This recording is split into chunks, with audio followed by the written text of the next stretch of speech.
Why content marketing is crucial for selling. Content marketing doesn't only ensure greater loyalty and give you a big audience to sell to, though. It also gives you more impact and authority. Think about your favorite celebrity, someone that you really look up to, whose work you admire, and who you think has got their life together. Imagine if they recommend a certain item of clothing or a certain health supplement.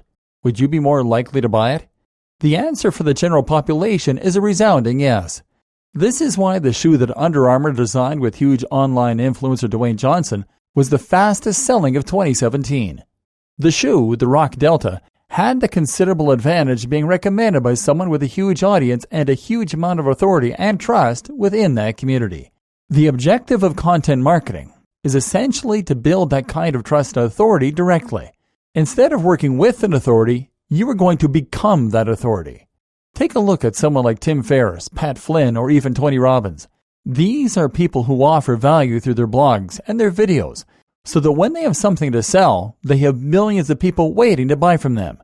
Everything they release is a hit, which is because of the groundwork they put in at the start.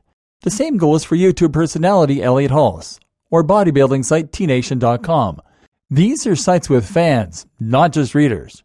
How content marketing creates fans and buyers. We've seen the basics of how content marketing works, but now let's dive into it in a little more detail. What is a precise process that converts a first-time visitor into a rabid fan? How does content marketing take someone from a cold lead all the way to a buyer? Well, first, the content is what will help your new visitor to discover your site.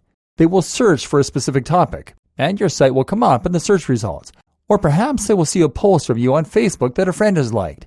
Either way, they'll then click on the link and read your site. But this alone isn't going to be enough to turn them into a real fan. In fact, they'll likely just leave your site and not come back.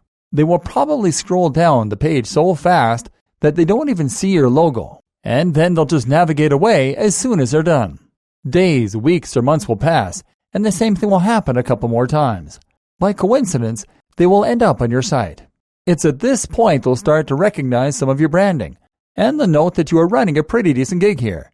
They'll make a note of the name of your brand, and the next time they search on Google, they'll look for your site's name in the search results. If they continue to be impressed, then they'll eventually consider actually bookmarking your page, or just occasionally checking the homepage to see what's new. It's at this point that they might subscribe, or that they might follow you on Facebook or Twitter. It's at this point that you just took your visitor from being a cold lead to becoming a warm lead. And now, when you come to sell something, they will be very likely to be interested. Not only will they be the first to hear about it because they're reading your content regularly, now they'll also know who you are. They'll trust you to be able to deliver high-quality content, and they'll know that you know your stuff. Imagine if you read the website of a photographer every week, and the photographer shared tips about how they create the perfect photos, what tools they use, and how every job is important to them. If you read this often enough, you'll likely come to respect that photographer's point of view, and you'll know at least that they have a deep understanding of their craft and that they take it seriously. Now imagine that you need someone to take some photos for your website, your wedding, or another event. Who would you consider asking first, assuming they were local? This is the power of content marketing, and it's something you can see used effectively in countless sales funnels and by many other marketers. Think of it this way. If you landed on a website and the very first thing it did was to try and sell you something, what would you do? You'd probably leave. You never asked to buy something, and more to the point, you have no reason to trust the person selling. It looks like spam, and you leave. This is considerably different from being a long-time reader of a blog and then learning that the writer also has a book out. This is a much less invasive way of discovering a product, and more to the point, you know something about that blogger. You know that they know their stuff, and you can trust them. They have built a brand through their content marketing, and that means you'll feel much more comfortable handing over your cash. I like to think of this in terms of dating. Trying to sell to someone without first establishing trust and authority is just like approaching a stranger on the street and asking if they'll come home with you. They don't know you, they don't trust you, and they'd be annoyed at the interruption. But if you have done the groundwork by chatting, dating, and demonstrating you're a nice person, then you'll earn the right to ask them home. An example, Tai Lopez. Let's take a look at one example. Tai Lopez. Tai is a controversial digital marketer and a household name thanks to a series of adverts that show on YouTube before other videos. He is responsible for the "here in my garage" meme that has been doing the rounds online. And if you spend any time online, chances are you will have encountered him.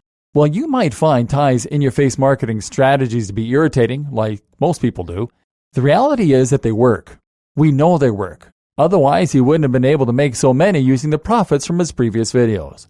The success partly comes from how annoying the videos are. Ty is bragging about his sports cars and books, and his attempts at authenticity are so thinly veiled you can almost feel the slime.